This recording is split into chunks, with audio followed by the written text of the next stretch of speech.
Abonnez-vous sur la chaîne YouTube État des droits TV pour ne rien manquer de nos prochaines émissions.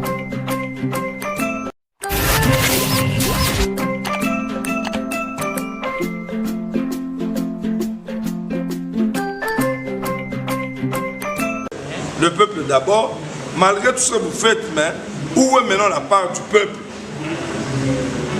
Parce que, on attend l'opposition. Par il y a peuple au bas, on va au soir. Oh, ils ont les touristiques, Babindel Bayal soutien. Tant qu'on soit 18 ans, Mindel Bayaki. Peuple, tant qu'on soit 18 ans, Mindel Bayaki, peuple, zéro. Alors, Bayal on te casse. Il y a opposition, il y a résistance dans le vie. Président Nabiso, il fallait aussi réagir au coup sur le chaleur à Tanguy Nabiso. Fini maman là, fini maman là.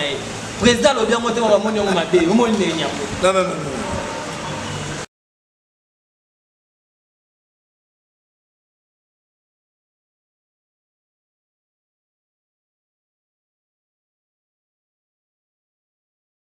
C'est que Chilombo a réagi.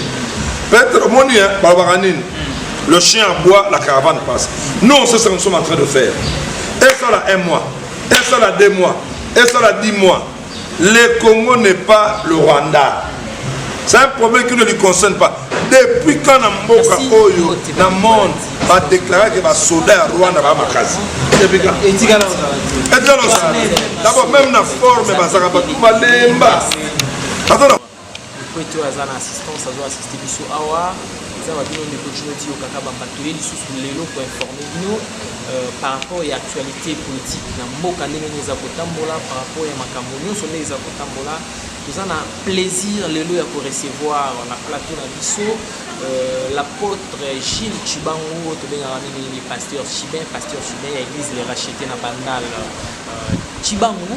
C'est ça, donc nous tournons à apôtre par rapport à nous sommes à Mboka. Oui, Azam Mosel Nzambe, mais Azapé na lisu na maïma kotambola na Mboka kwa na politique pour être Azapé moi na Mboka de eza koloba ete to bondela pona ekolo na biso ko ete bolamu na biso ya ko dépendre pe na ekolo na biso. Nde na baluki na loboko na ngai ya mwasi pona kopesa mbote na Mosel Nzambe, nous tournons à apôtre mbote de Bujuka. Et c'est moi à biso et c'est moi mingi tout le monde a mis des sous-soutés de Kolupawilo boni santé à l'église boni paix aux autres. Oui, ça va, l'église ça va, on va encore dans le bon en tout cas pour la zosu. Ouais, pour la zosu là apôtre le long na kolinga tous à mingi sur la maimatani moka na été tal kapé sur côté kuna bien sûr que ça adengayo na sacerdoce na ye oyamba ki lo lenge nini état de siège dans mokonzi mboka ya kina ko état de siège na province ya Ituri pe no ki lo kwa Mosala Nzambe pe moi na Congo oyambeka mo lelo. OK, quand j'ai appris la nouvelle et puis c'était une nouvelle que lui-même le chef de l'État a prononcée. Oyebi basangwane mwana j'ai toujours dit dans beaucoup des émissions tant mokonzi mboka so baleka ne croyez pas que étude de Salama. C'est-à-dire, ils ont pris le temps à étudier quels sont les zones qu'il faut na côté wana. Comme les zones rouges, on a plusieurs fois essayé avec des civils, ça n'a pas marché. Alors cette fois-ci, tant que les pots sotali mingi batongo o babomaka basi bandeko na biso bakongo na monde na kotala muke tout le monde balati bateni. Mais Bélé va s'abattre à civil. Si vêtements, alors, est-ce que Bazali, Basoda, To, Baza, d'accord, on est dans Mouchaïdine, Bato Tina Bango, Bazoya, Baokotanambo. Alors, il faut Zonouana, Ezala, Nampapinga. S'ils sont des choses, parce que Mingi, là, Nangobi Omona, rarement, Baza, Pétan, armes, mais plus de armes blanches. Machete, Mbeli, rarement Minduki. Donc, on continue de tourner Bakuluna. Alors, peut-être dans l'étude, êtes-vous sûr que Batouana Bakanga à mon côté? Êtes-vous sûr? Si on va à mon côté, sous Yébani. Donc, on est na civil et simbate. Il faut état de siège. Tout le monde a civil. tenir là tama et puis des expérimenter. Bakota Kotoana, bon, on a 2 minutes, c'est-à-dire le président Fachi a pris son temps, il a quand même étudié. Il y a ça, moi, Papa Nabiso, personnel, je ne sais quel véritable héros véritable héros national, par rapport à lutte véritable. Amara et na moment wana, j'ai aimé un jour le président avait dit que pour que Nazandu na maman to koti to tiki mutuka okoti obimi Nazandu alele comment salité, ça dit ayibi. Pendant ce temps-là, on n'avait pas quoi, Congo, il n'y avait aucun pays voisin qui osait récupérer même 50 cm à ma belle à Congo. Mais les lois, alors, dans l'entretemps, n'oublie jamais papa Kengo Bazali. Parce qu'il sort en Boka. Oh, ma papa Kengo, papa Chimon Bazali. Parce qu'il sort en Boka. Et autres patriarches. Baebi. Et où tu as piqué, pour la tour récupérer, qui est dans mon boy. Papa Bemba Bazali, Bemba, on a pas yéban, ma femme dit, ah, moi, mon frère, au moins, à l'époque, et ça là qui bouille. Alors, Bamboga Mikewana, Poto Sabango, Toké Nangobo. Bavandi va étudier, que ça va. Viens voir, il n'y a pas à condamner. Tout ce que le chef de l'État fait pour l'instant, moi je demande à tous les Baïmboka de Bissika Nyonso, total, il est attendant 10 décembre. Il faut quand même laisser le temps, c'est anormal. Non. Gomawana est une ville touristique, donc il y a des sièges, les touristes vont voyager. Mais tant que vous avez un site touristique ou ville touristique, mais des ordres, on est à la par rapport à des on peut ça même pas chance na deux gouverneurs militaires on va dire que non ils ont manqué à gagner pour l'État et puis un mois c'est trop comme on a au monde la résistance, comment opposition de résistance. C'est ce que j'ai toujours dit dans l'émission de Somoni. Dans Sungabiso, na mandat ou na mandat Goyakuna, si pas le président Fachi a sous mandat, ceux qui ont bien que souhait belé à Congolais soit en gros de 2 ans, ou soit peut-être comment pendant ce temps, on modifie moi constitution propre ça à 3 mandats. Parce que ça là souhait il y a beaucoup de Congolais par rapport à un travail ce qui est bien. Alors la comprendre que on a vu le c'est péri oui. Il bien vraiment une bonne idée. Alors battu ebele na lingi pendant la période il y a pouvoir il y a on continue sur mboka opposition ou résistance ezala loyale ezala compétition ezala jalousie. Quand on dit loyal c'est-à-dire oh, mais pour que Mboka est bien peuplé, ça se retrouve. Et dans l'opposition, mon côté, il y a jalousie, il y a mauvais cœur. C'est ce qui se fait les lois dans Mboka Nabiso. Sauf les véritables héros, Papa Etienne Tshisekedi, né à Salaki, vraie opposition. Parce que l'opposition a été armée, le peuple d'abord, malgré tout ce que vous faites, mais où est maintenant la part du peuple? Oh, on attend l'opposition. Par il y a peuple au Baon Baoswa. Oh, ils ont les touristiques, Babindele Bayaki soutien. Tant qu'on soit 18 ans, Mindele Bayaki. Peuple, tant qu'on soit 18 ans, Mindele Bayaki, peuple, 0. Alors, Bayan on te casse. Bayan on te nan nous, tout bon, c'est Mboka. Après, à 15 ans, au Bandoya. C'est ça. Merci beaucoup, apôtre Tibet. Donc, on a le Biwana. Souhait que le mandat prochain du président Fachi à Zouango. et ce va bakisa sous parce que 2 ans basalaki ya coalition FCC cash ezalaki nango 2 ans moko ya pamba parce que FCC bande kucha ba koka jambe lingaki te mambo etambola ndeni ya otala pe ko récupérer 2 ans wana ba bakisa sous fachi pour asala sous de ça mais pasteur mosala nzambe makambo mosusu ezopelisa mboka eza bapropos ya ndeko Paul Kagame président ya Rwanda ndeko asali interview na ye alobi ete azosoutenir état de siège d'ailleurs aza prêt apesa mpe basoldat rwandais baya basunga FARDC mais alobi soki ozala nango eloko moko momantane esalami lelo bitumba esila mpo elobi ezongi eza mpasi ndeko alobi ke ndeko Mukwege oyo biso tokumisaka awa prix Nobel de paix tokumisaka osunga bamama na sud Kivu partout alobi makambo alobaka wana aliaka nde mbongo ya baorganisme internationaux nde batindaka ye aloba makambo abwaki au propre likolo ya MONUSCO baza wana bavula ebele eloko nini ezosalama donc ndeko ase déchiré na ndenge ya mabe mais bandeko sikoyo toujours ya opposition bazobenga résistance balobi président na biso il fallait aussi à réagir coup sur coup ndenge Shader atangisaka biso fingi mama na yo finga mama na ye président alobi yango te bamoni yango mabe omoni ndenge yango non omoni bandeko ya Lamuka.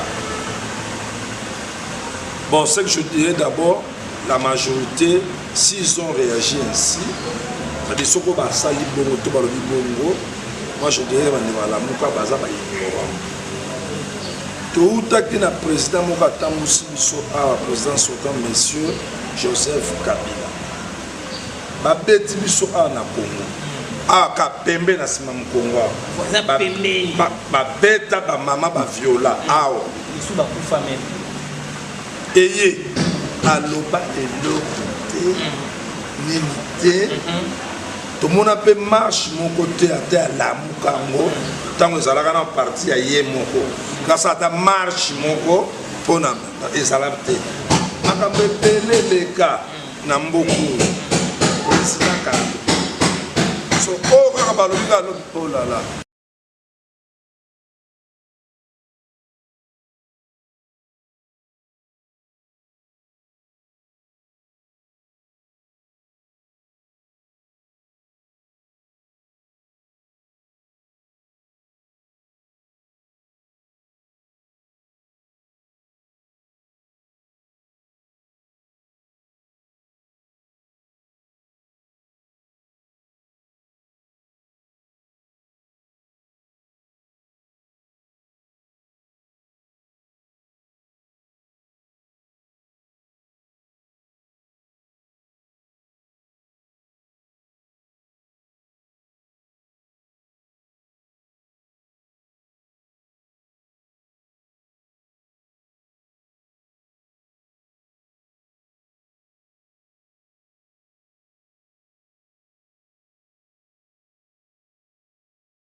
vraiment résistance à l'échec, mais la ratière à Paul Fetchibet. Après, tu as aussi chaotique parce que Bandeko Bao Lando partout, c'est que dans la réflexion, de toute façon, il va en réfléchir.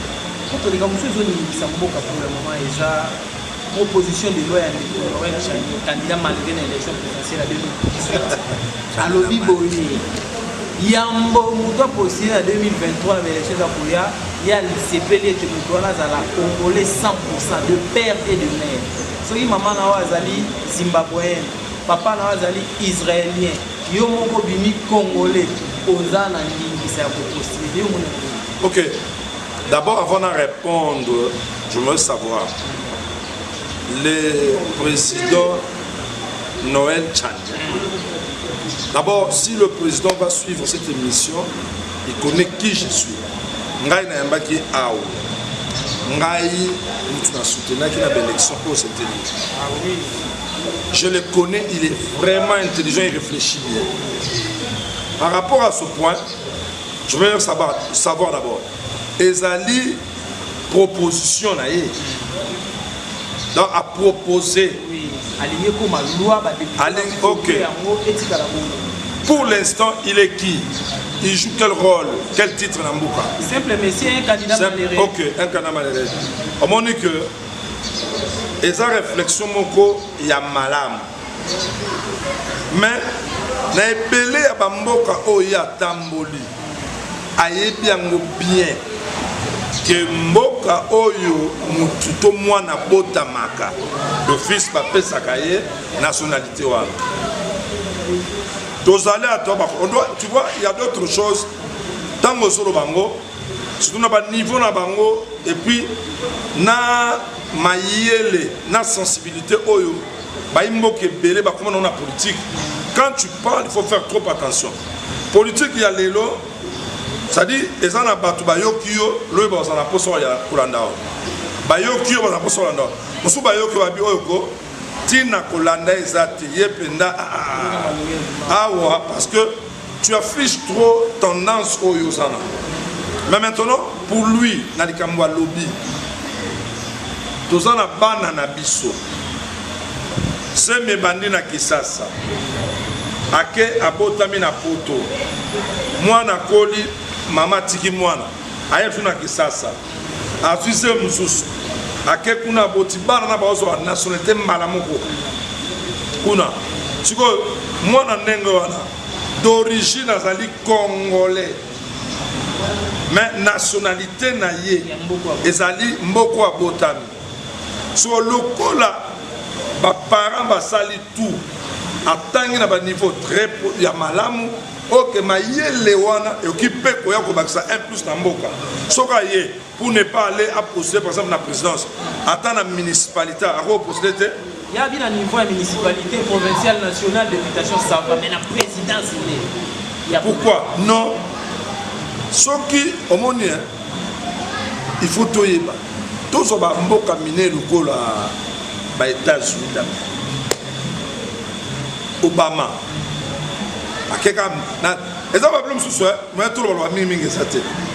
Obama d'origine il est qui? Kenya. Donc monsieur Tchani, si c'est une réflexion oyo ezali na ba rancune na certaines personnes, moi je pense que ce n'est pas vraiment bien réfléchi. Mais ce que ezali proposition moko oyo au même qui tombe sous ma canisse musikate donc d'office déjà il faut mettre ça de côté. Comment expliquer oui qu'on supporter muto rose dans la nationalité congolaise à diriger la municipale à côté na nini mais la présence à côté. Vous voyez que c'est pas vraiment pas trop bien réfléchi. Donc pour moi il doit encore réfléchir plusieurs fois pour y aller sous la proposition. Mais malheureusement, à ça, na titre, mon côté, ça va candidat malheureux. Voilà un peu ma réflexion. Merci beaucoup, l'homme de Dieu. Déjà dans super. Merci pour la réflexion. Merci l'assistance à Dieu ferme. Merci à la partout. Aussi, nous avons massivement dans l'état de droit TV. tout cas, pour vous s'abonner, partager le film, c'est une très bonne chose. Merci beaucoup à maman Adrienne, Molongani, papa Ben, aux États-Unis. Merci aussi à Jean Kumbakaba aux États-Unis. Merci à Madame Nyonso Bolandi Biso de partout. Qui vient dans les Arabes, ceux qui nous ont besoin de à la fois prochaine. Au revoir. Bye.